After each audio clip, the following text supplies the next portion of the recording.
Hi, guys. The title of this book is How Leo Learned to Be King.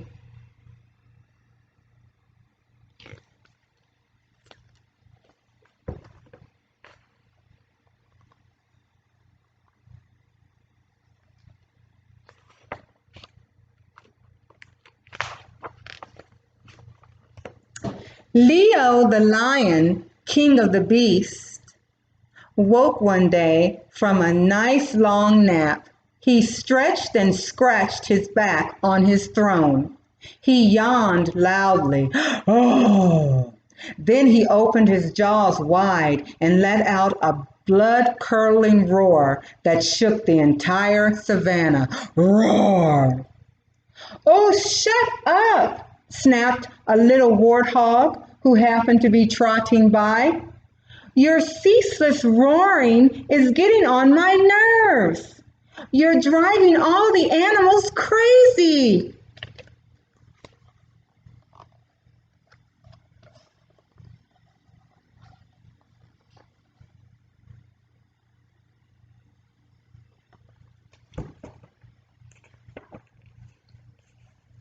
Leo couldn't believe his ears. He stared open-mouthed at the warthog. Nobody had ever dared to speak to him that way. "Just who do you think you're talking to?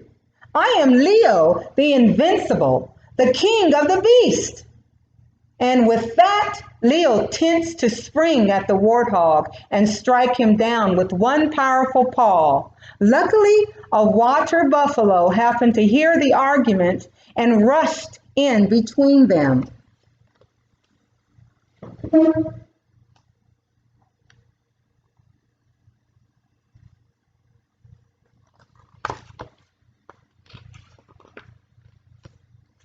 "Whoa! Hold on a minute, Big Mouth," the buffalo said to Leo. "We don't need a king of the beast anymore. We can take care of ourselves." "Yeah," piped up the warthog, peeking out from behind the buffalo. "Like he said, we animals can make it on our own." Leo gasped. He clutched at his heart and moaned. "Oh, whatever have I done to deserve this? I was always—"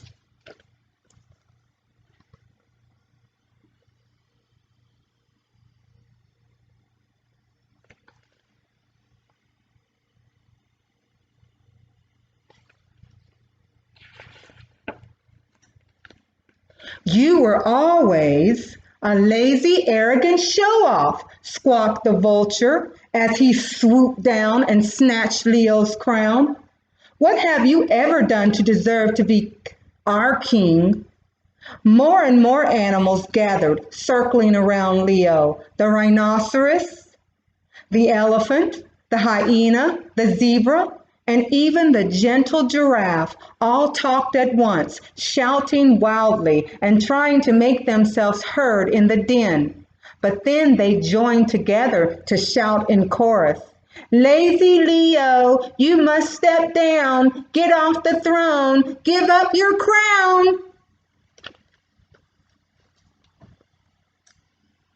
See all the animals?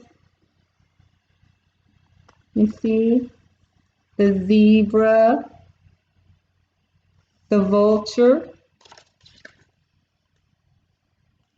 the elephant, the rhinoceros, and I'm sure you see the giraffe, the water buffalo.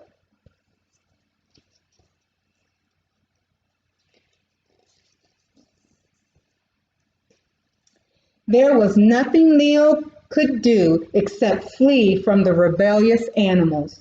He escaped into the tall grass near a stand of trees. "We'll just see how they get along without me," he thought defiantly. But after a while, he had to admit to himself that he had never done much of anything for the animals. What he really liked to do was lie around lazily, being waited on and admired. "I deserve to be served because I am king of the beast," he thought. It has always been this way. Why should I change?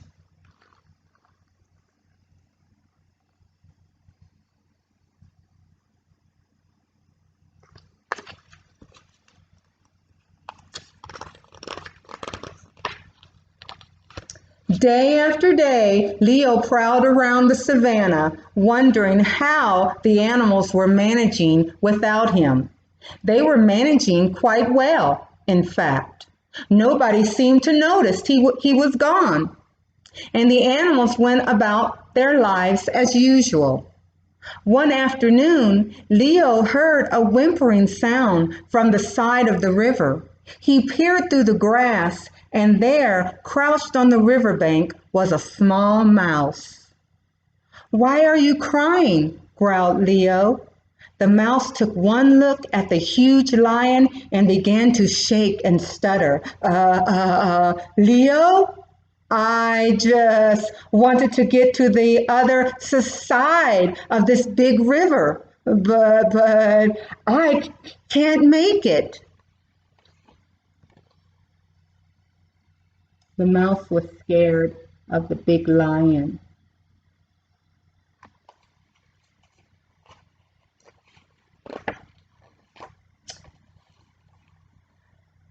"This little brook," said Leo, "nothing to it. Just climb on my back and hold tight to my mane." Then the lion crouched and took a flying leap across the water.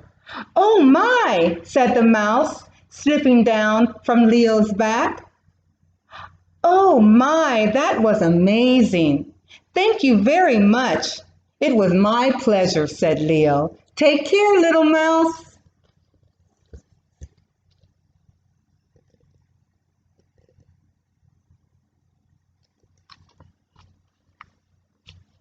Leo was being kind, and he helped the mouse out. A few days later, the lion was walking along when suddenly he felt the earth begin to shake. Leo barely had time to duck behind a bush before a charging rhinoceros thundered by. A full-grown lion is no match for a raging rhino, thought Leo. He sneezed and shook the dust from his mane. From beyond the bushes, he heard a voice. "Clumsy idiot! Big fat clodhopper! Overgrown ox!" Surprised, Leo pushed apart the branches of his hiding place. See the raging rhinoceros? And there's Leo.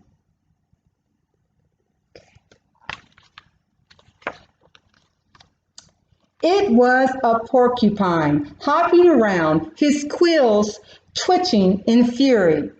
"Hey!" called the lion. "What's wrong?" "That billowing beast trampled my beautiful burro. That dirty, rotten, four-legged steamroller." "Take it easy," said Leo, coming out from the bushes. I'll help you mend your home." Once his burrow was repaired, the porcupine was much more cheerful. "Thank you," he said to the lion.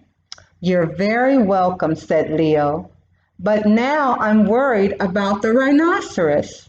I wonder what was bothering him." The porcupine was upset because the rhinoceros had destroyed his home, but Leo helped the porcupine repair his home. Now Leo's wondering about the rhinoceros. What caused him to run so fast like that? It took quite a while for Leo to find the rhinoceros. He was lying under a tree, stunned and moaning.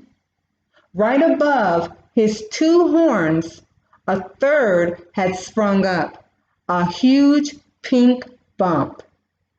"What happened to you?" asked Leo, shocked. The rhino groaned. "Oh, first I was stung by a wasp. It hurt so much that I ran and ran, and I didn't watch where I was going and crashed right into this tree. Leo found some moist leaves and used them to cool the bump and take away the sting. You'd better stay here and rest, he said. I'll come back later to make sure you're all right.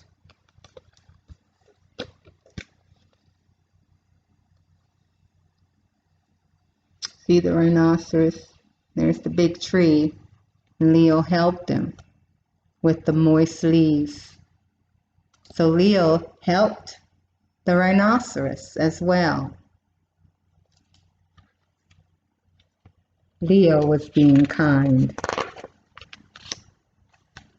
That evening, when the animals met at the watering hole as usual, they were telling stories of how helpful the lion had been.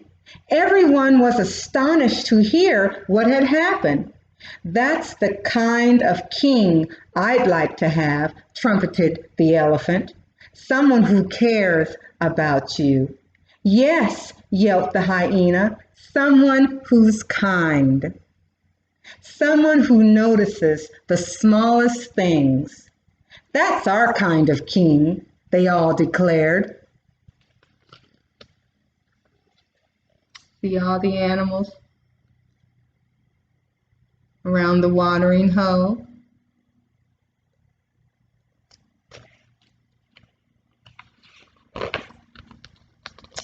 The very next day, the animals went to find Leo.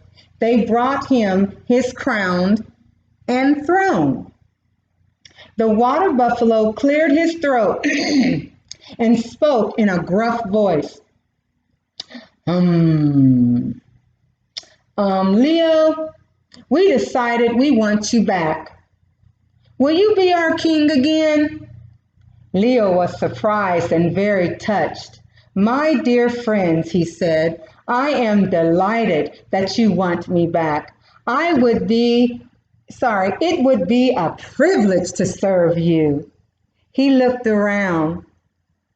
But I don't need a crown and a throne to rule. After all, while I may be king, I'm still just an animal like all of you.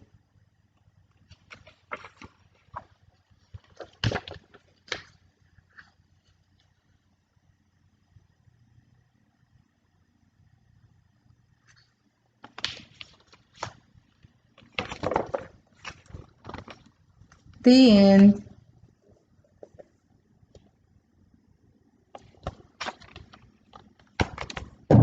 And the title of this book is How Leo Learned to Be King.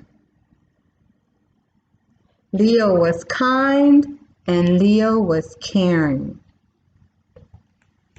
Bye for now. Take care.